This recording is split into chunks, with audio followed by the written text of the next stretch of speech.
What would you do if you were trapped alone in the middle of the ocean with a newborn baby in your arms? Isla was a young woman. She was pregnant and living in a dangerous country. There was war everywhere. People were afraid. Everyone wanted to escape. One day, news spread that the last ships were leaving. After that, no one would be able to go. Isla and her husband ran to the port. It was full of people. Everyone was shouting and pushing. Soldiers were stopping them. Only a few people were allowed to enter. Her husband held her hand. "We have to try," he said. They saw a big cargo ship. Many containers were being loaded. Some of them were still open. Her husband held her hand tightly. "We have to go," he said. They finally reached the big ship. There were many people everywhere. Everyone was running and pushing. It was very crowded. Suddenly, someone pushed them. Their hands slipped apart. "Allah!" her husband shouted. But the crowd was too strong. She was carried forward with other people, while her husband was left behind. Isla climbed up the stairs of the ship with the crowd. She looked back, scared and confused. Her husband was far behind. He shouted, "You go. I will come after you." She quickly went inside the container and hid. It was dark, cold, and quiet. She sat there alone, waiting for her husband to come. Suddenly, the container door closed. Isla ran toward the door. She started shouting loudly, "Help! Open the door!" She knocked again and again with all her strength. But no one heard her. The ship started moving. When Isla realized this, she began to cry. After some time, she heard voices of people outside. This made her feel a little better. She was not completely alone. But after a short while, there was a loud explosion. The ship caught fire. Flames started spreading. People began to scream in fear. Then, the chains holding the containers broke. One by one, the containers started falling into the sea. Isla's container also fell into the ocean. It hit the water hard. There was a heavy splash. After that, the ship moved away, leaving the container alone in the vast sea. Inside, Isla was thrown to one side of the container. She fell down and cried in pain. She was trapped, alone, in the middle of the sea. The ship was gone. There was no land in sight. Only water everywhere. Inside, Isla slowly got up. Everything had changed. She moved closer to one side and noticed tiny rusted holes. Carefully, she looked through one of them. Outside, she could see the open sea. Big waves moved again and again under a dark sky. There was nothing else. No ships, no people. Now she understood. The container had fallen into the ocean. Seeing everything that happened, Isla was very scared. But after a moment, she started looking around carefully. She noticed some wooden boxes near her and also an iron rod lying on the floor. She looked at it for a second, then turned her attention to the boxes. She opened them one by one. In the first box, she found water bottles. In the second, there were warm sweaters. Isla quickly took one and wore it. It made her feel a little better. In another box, she found food tins. And in one more box, she found ropes. Then something caught her attention. Water was slowly coming inside the container through a small hole. Isla became worried, but she did not panic. She quickly searched around and found some sticky tape. Carefully, she covered the hole and pressed the tape tightly again and again. After some effort, the water stopped coming in. Isla sat back and took a deep breath. For the first time, she felt a little relief. Then she moved two wooden boxes close together. She spread the warm sweaters on top and made a small, soft bed. She sat down on it, feeling tired and weak. After that, she opened one of the food tins and started eating slowly, trying to stay calm, alone in the middle of the sea.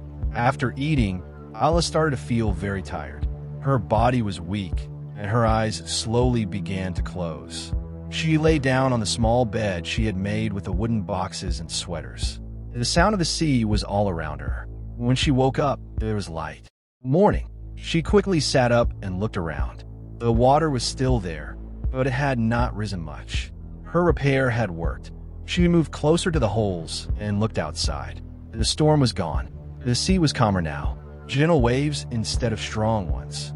The sky was clearer. For a moment, everything felt peaceful. Then suddenly, pain. Isla held her stomach. Her breathing became heavy. She understood. After some time, inside the silent container, she gave birth to a baby. The baby cried softly, Isla, weak but careful, lifted the baby into her lap. She wrapped him in soft clothes and covered him to keep him warm. She held him close, saying nothing, just breathing, just feeling that he was alive. The next day, she knew she could not stay inside forever. She placed the baby safely on the soft bed she had made, and she picked up the metal rod. Her eyes went to the weakest, rusted part of the wall. She started hitting it again, slowly, again and again. When the baby cried, she stopped. She went back, held him, rocked him gently, and whispered softly until he became calm. At night, darkness filled the container. She found a small torch in one of the boxes. Its light was weak, but enough. She used it to check the baby, to see his face, to make sure he was safe. The soft light helped calm him, and somehow it calmed her too. Day after day, she continued. Hit, rest, care for the baby, then again hit. Her body was tired. Her hands hurt, but she did not stop. The cracks slowly became bigger. One final day, she used all her strength, held the rod tightly, and struck again. This time, the metal broke. A larger opening appeared, big enough to go through. Isla stopped for a moment, breathing heavily, looking at the light, at the open sky outside. Then she carefully wrapped the baby again, held him close, and slowly climbed out. For the first time, she was outside. She sat on top of the container, in the middle of the endless sea. Water everywhere. No land. No people. Only her and her baby. She held him tightly, looking at the horizon, waiting, hoping for someone to come. Isla looked around. The sea was calm now. She knew she needed food for herself and the baby. She saw small fish swimming near the container. She remembered the ropes, wires, and torn net pieces.